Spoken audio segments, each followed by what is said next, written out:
Let me take this opportunity to thank people from all over the country for their love, their kind wishes, and I just can't tell you how much it has meant to Jane and to me and to our whole family. And I also want to say that I am feeling great. I'm getting my endurance back, and I look forward to getting out on the campaign trail as soon as possible. But let me relay to you just kind of an experience that I had lying in a hospital bed in Las Vegas after the heart attack. And I thought about a lot of things, needless to say, but one of the things that just went through my brain is what would have happened if I did not have the good health insurance that I have. I have both Blue Cross and Blue Shield through my job in the Senate, and then I have Medicare as well. So what happens if somebody had no health insurance, who felt the pain in his or her chest, or felt really sick, and said to themselves, do I really want to go to the doctor or the hospital because I don't have tens of thousands of dollars to pay for the medical bills that I'm going to incur? How many people are in that position? How many people have died because they don't get to the doctor or the hospital when they should? And it made me feel even more strongly the need for us to continue our efforts to end this dysfunctional and cruel healthcare system which leaves so many people uninsured, underinsured, causes bankruptcy, lowers credit scores for people who owe medical debt. It is an insane, wasteful, bureaucratic system based on the greed of the healthcare industry. So I got to tell you that even as I sat and lied down in that hospital bed in Las Vegas, this issue of the struggle that we are engaged in just, permeated my mind. And I want all of you to understand that the day is going to come when 20 years from now, 30 years from now, you're going to be talking to your kids and you're going to be talking to your grandchildren and looking back and say, you know what, I was involved in that struggle that finally brought healthcare to all Americans as a human right. That's what we're trying to do. So be proud of the efforts that we're making, understand the enormous opposition that we're facing from the drug companies and the insurance companies, but we are going to win this struggle. History is on our side. Function of healthcare is quality care for all, not billions in profits for the drug companies and the insurance companies. And the other thing that I was thinking about as I lied in the hospital bed in Las Vegas is, I've had a rough week. I've suffered adversity, and that's true. And I don't wish anybody to have a heart attack and get scared the way, our family did. But let me tell you, as you all know, I am not the only person in America dealing with adversity. A lot of people dealing with a lot more pain than I am. I mean, right now as we speak, in the wealthiest country in the history of the world, you got 500,000 people sleeping out on the streets of this country. Talk about adversity. What does that mean? To not know where you're going to be sleeping tomorrow night, not knowing if you can have food to eat.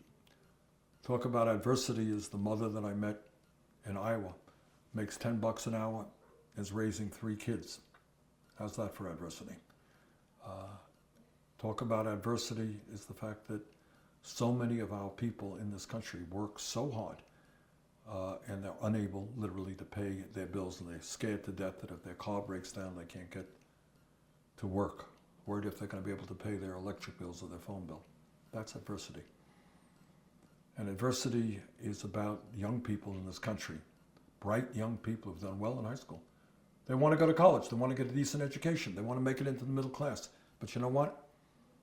They're wondering whether it's all worth it because they're going to come out of college $50,000 or $100,000 in debt. And some of them will never get that higher education that they really would like.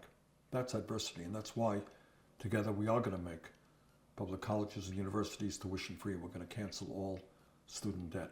So when we talk in our campaign about these ideas, these are not abstract ideas. These are not academic ideas. The issue of decent wages, the issue of health care for all, the issue of making public colleges and universities tuition free, canceling all student debt, dealing with climate change, dealing with criminal justice, immigration reform. These are the issues that touch tens and tens of millions of people. And just because they're not talked about much in Congress, a Congress which is largely owned by campaign contributors, not just because they're not talked about in the corporate media, who try to deflect attention away from many of these enormously important issues. Our job is, despite all of that, is to stay focused on the real issues that impact the American people. And I know it's not easy, because this particular campaign, we're taking on everybody.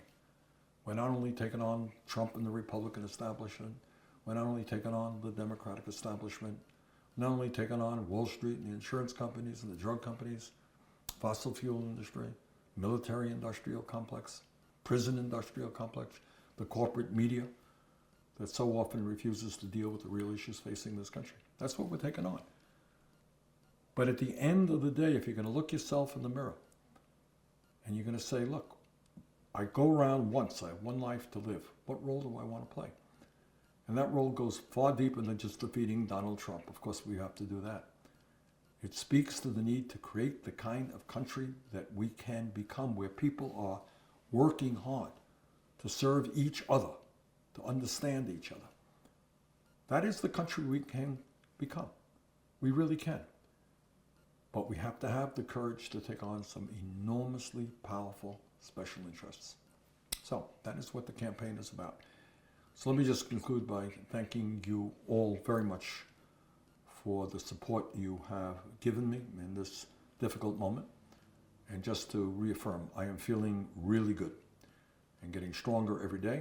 We're going to be out there on the campaign trail. We're going to be in the debate in Columbus, Ohio next week, and look forward to your continued involvement in a campaign which is going to transform this country and make history. Thank you very much.